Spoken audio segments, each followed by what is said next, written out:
It really goes about destroying historic communities, where these particular communities, especially located in urban areas, have survived and thrived for so very long time periods, where they are really just wiped out by the lack of proper city planning policies. The only kind of city planning policies that we're seeing is really masked in corporate welfare, where private developers get to come in, supposedly getting all sorts of public dollars as subsidies to develop. And so, for instance, in downtown Brooklyn, we see private developers coming in and new residents taking over high rises. There are luxuries, condos, and they don't have to pay taxes for 10 years, right? This is on top of whatever subsidies that the developers got to build, the luxury condos. As compared with other examples of that in Boston, where existing zoning regulations are the rigor is to just file exemptions. So there's no meaning whatsoever to existing regulations. If you say that the zoning height for this is 8 stories, you will often find new developments coming in at 3 times the height.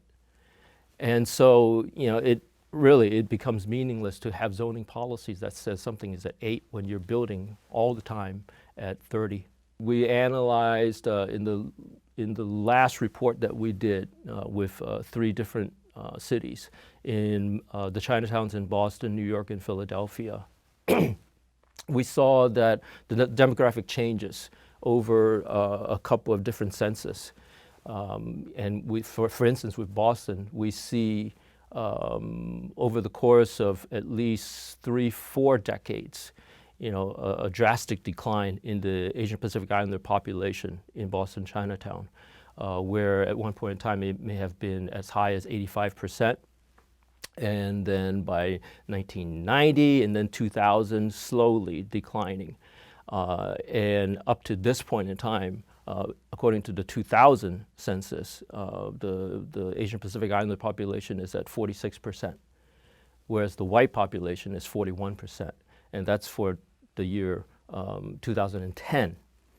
So obviously by now, we've already had a few more developments, and so my guess is that the white population has already overtaken the Asian population in Chinatown in really the same way that Harlem in New York, that we all know to be associated with the Harlem Renaissance movement and being a predominantly black community. They are no longer the majority. The white population has really gentrified Harlem. So these are the kind of issues that we deal with and that we try to address. But unfortunately, they all vary from city to city, and so that's why we have to activate, local community groups in order to continue to struggle.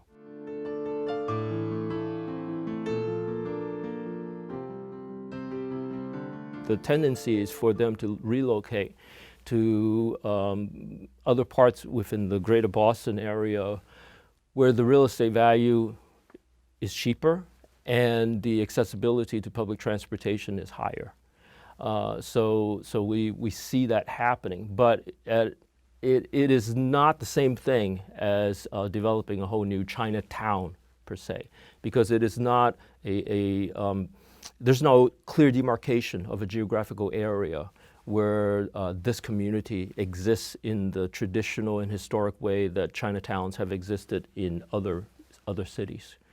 What we're seeing is a new phenomenon that's happening that's kind of similar to what we see in Las Vegas, where there is an older Chinatown that is pretty much dead, but then new strip mall Chinatowns are being created, quote-unquote strip mall Chinatowns.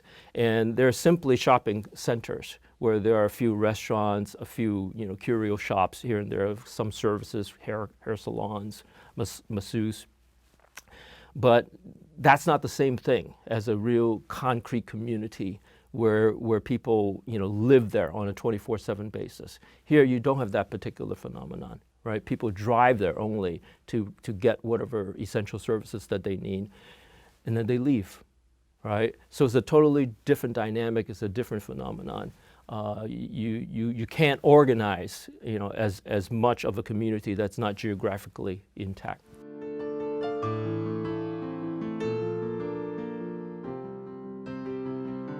It is absolutely Disneyfied.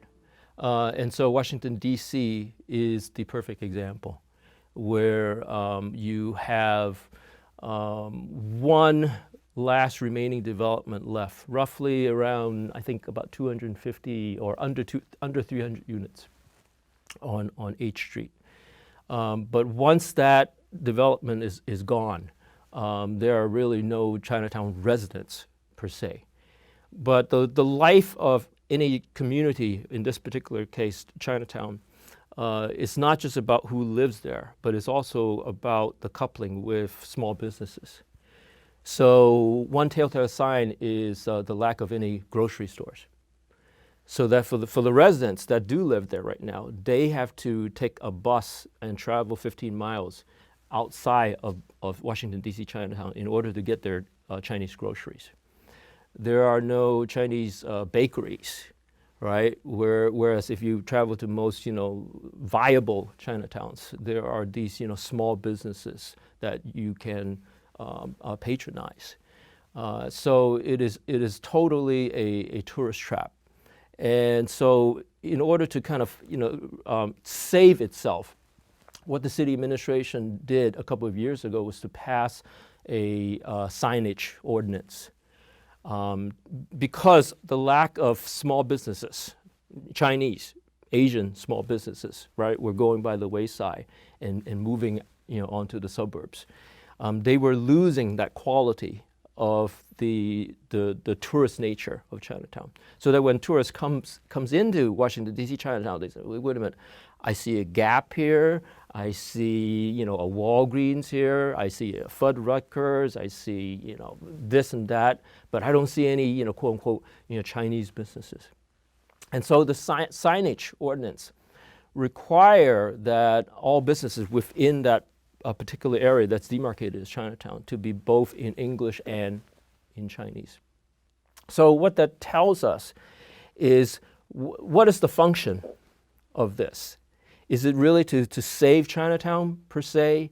What are the bilingual signs there for? It's really for a tourist fix so that they can come in, get their fortune cookies, get their little umbrella drinks, and feel like they are in the Orient for that hour or two that they're around eating their chop suey or whatever it is that they eat, and then go back to their offices or to their hotel rooms, okay? But it is not a real community per se. And so that's the thing that we're trying to avoid here. That's the thing that we're trying to struggle and fight for. It is, the definition of what is the essence of a community here.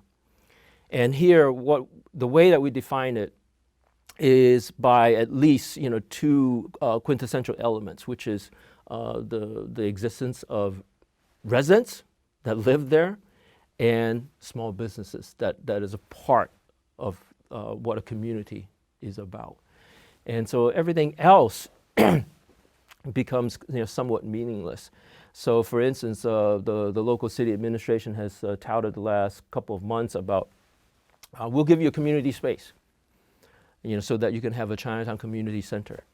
But the problem is if you have a community center, who's to make use of it when everybody has moved out, right? Even the local churches have a problem in that their congregation only come in during the weekends. I visited one local church on a Saturday when we expect a lot more people to be utilizing it, and it was like a ghost town. Very, very few number of people were there.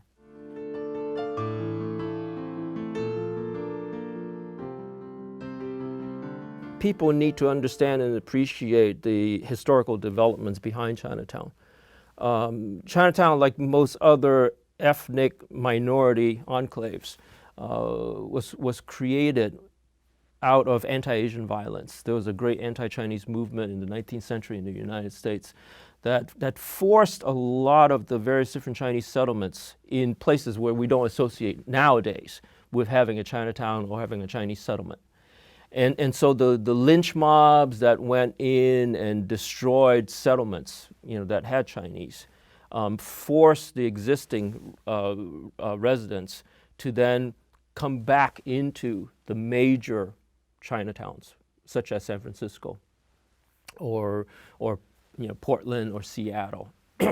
And so that movement, that anti-Chinese movement throughout the 19th century really spread throughout the West and forced a lot of the Chinese immigrants to move into the Middle America, and thus the formation of Chinatown in Chicago and St. Louis and into the East Coast, Pittsburgh, Philadelphia, New York, and Boston, and Washington, D.C.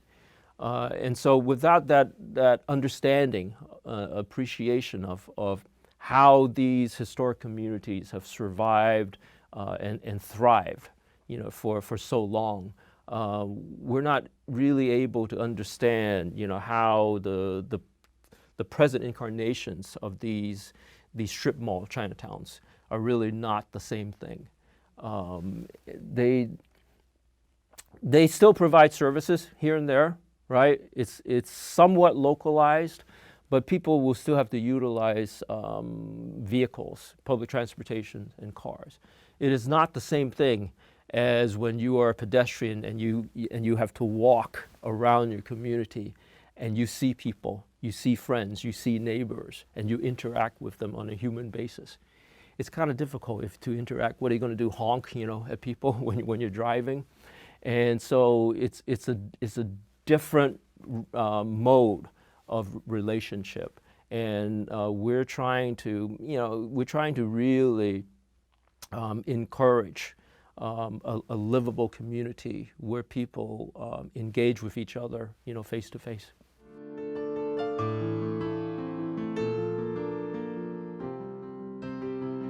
Absolutely, right? So if you go into any of those major cities, all you see are these vertical communities. They're not really communities. They're vertical high-rises that go up, Lord knows how high, right? And the only time that people get to interact is possibly during the elevator rides, or maybe at the mailboxes, assuming they even talk to each other, right? It is not the same thing as what we saw, as neighborhoods, as communities in the past, where the extension of the living room, right, is the exterior to the housing complexes where people hang out during the summer months, right? And you say hello to people walking down the street, your neighbors, okay? And your neighbors become the extended family. This is Uncle so-and-so, this is Auntie so-and-so, no blood relationship whatsoever, but they are part of your family, part of your extended family in that neighborhood that will look out for your kids' interests, right? That will look out for your interests. And we simply don't have that. We don't have that element anymore in these, vertical structures.